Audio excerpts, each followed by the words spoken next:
Hi friends, welcome back to our channel.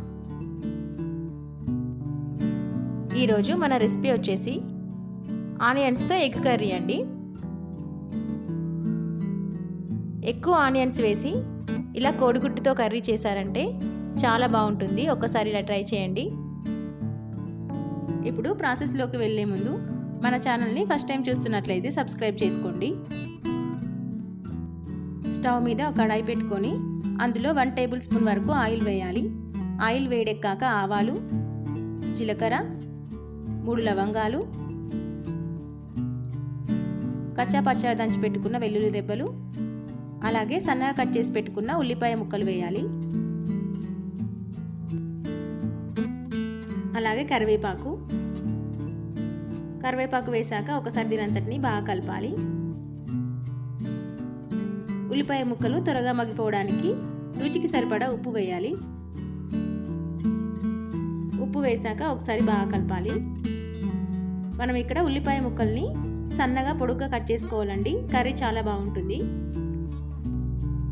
ఉల్లిపాయ ముక్కలు సగం వరకు మగ్గిపోయాక 1 టీ స్పూన్ వరకు అల్లం వెల్లుల్లి పేస్ట్ వేయాలి. అల్లం వెల్లుల్లి పేస్ట్ని పచ్చివాసన పోయేంత వరకు బాగా వేయించి ఇప్పుడు ఇందులో పసుపు యాడ్ చేయాలి.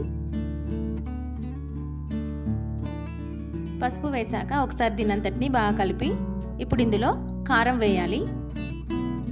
ఇక్కడ నేను 2 టీ స్పూన్స్ వరకు కారం వేస్తున్నాను. కారం వేసాక ఒకసారి దీనంతటిని బాగా కలిపి 1 టీ స్పూన్ వరకు మసాలా యాడ్ చేయాలి. ఈ మసాలా లవంగాలు మరియు ధనియాలు కలిపిన పొడి అండి. మసాలా వేసాక ఒకసారి దీనంతటిని బాగా కలిపి ఇప్పుడు ఇందులో 1/2 గ్లాస్ వరకు వాటర్ యాడ్ చేయాలి. వాటర్ వేసాక ఒకసారి దీన్ని అంతటిని బాగా కలిపి ఇప్పుడు ఇందులో మనం ముందుగా ఉడికించి పెట్టుకున్న కోడిగుడ్డుని సగం ఘాట్లు పెట్టుకుంటూ వేయాలి.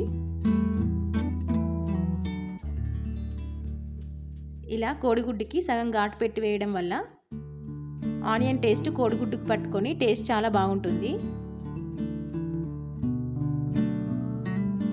ఒకసారి దీన్ని ఇలా లైట్గా కలిపి 3 నిమిషాల పాటు మూత పెట్టి ఉంచాలి. మంటని మీడియం ఫ్లేమ్లో పెట్టాలి. 3 నిమిషాల తర్వాత మూత తీసి ఎగ్స్ అన్నిటిని మరోవైపు తిప్పండి. ఇప్పుడు మళ్ళీ మూత పెట్టి 3 నిమిషాల పాటు ఉడికించాలి. వాటర్ వేయడం వల్ల ఈ కర్రీ గ్రేవీ లాగా ఉంటుందని అనుకోవద్దండి.